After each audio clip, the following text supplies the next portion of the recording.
സുധേ ഇടി എന്തരിയോടി നാളെ റിസൾട്ട് വരും പിള്ളേക്ക്.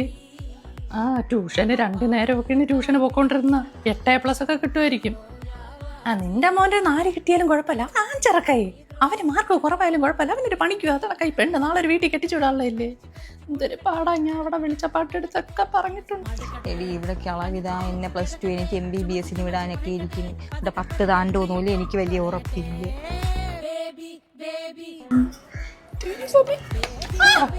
പെണ്ണിരുന്ന് പഠിക്കണോണ്ടാ നീ ഫോണിൽ കുത്തിക്കൊണ്ടിരി. അവള് പഠിക്കും, അവള് ബയോളജി സയൻസ് ആണ് എടുക്കണം, അതുകൊണ്ട് അവൾ ഇരുന്ന് പഠിക്കും. എനിക്ക് ഹ്യൂമാനിറ്റീസ് മതി. അവൾ എന്തെടുക്കണോ അത് തന്നെ നീ എടുക്കണം. അവൾ അടുത്ത് തുറിയാ നീയും തൂറും.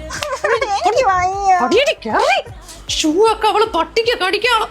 താഴെ കിടന്ന് മെസ്സേജ് ചെയ്യണം. ഏത് ബേബി ഇത്? താഴത്തെ മറ്റേ വനചേര മോള് ബേബിയാ. എടി എന്തായാലും നമ്മള് 10ാം ക്ലാസ് നോക്കൂല. നീ ഒരു കാര്യം ചെയ്യും, നിന്റെ അമ്മേരെ പേഴ്സിരിക്കണ പൈസയൊക്കെ എടുത്തോണ്ടോ, നമുക്ക് ഒളിച്ചോടാം. പെട്ടെന്ന് ഇറങ്ങിയില്ല, ഞാൻ ഇപ്പൊ വരാം. പറയിപ്പിക്കാനുണ്ടായ പെണ്ണ് തന്തേരെ തനിക്കുണം തന്നെ. ഞാൻ 17ാം വയസ്സിൽ അവളെ അറിയാത്ത പ്രായത്തിൽ പെട്ടെന്ന് എഴുതിയിട്ട് ഇവളതിന്റെ 10 മടങ്ങ്. നീ എവിടെ പോകുന്നു? ഞാൻ അമ്പലത്തിൽ പോണ വൈകുന്നേരം. നിന്റെ ബേബിയാടി അവിടുത്തെ പ്രതിഷ്ഠ. അവൻ 100 പോലും തന്നു വിടും നിനക്ക്. 10ൽ എത്ര A+ വാങ്ങിക്കും നീ? പോയ രാമായണത്തെ തൊട്ട് സത്യം ചെയ്ത് പ്രാർത്ഥന നീ ജയിക്കും. സത്യത്തിനുണ്ടായോളെ മനസ്സ് മടുക്കട്ടെ.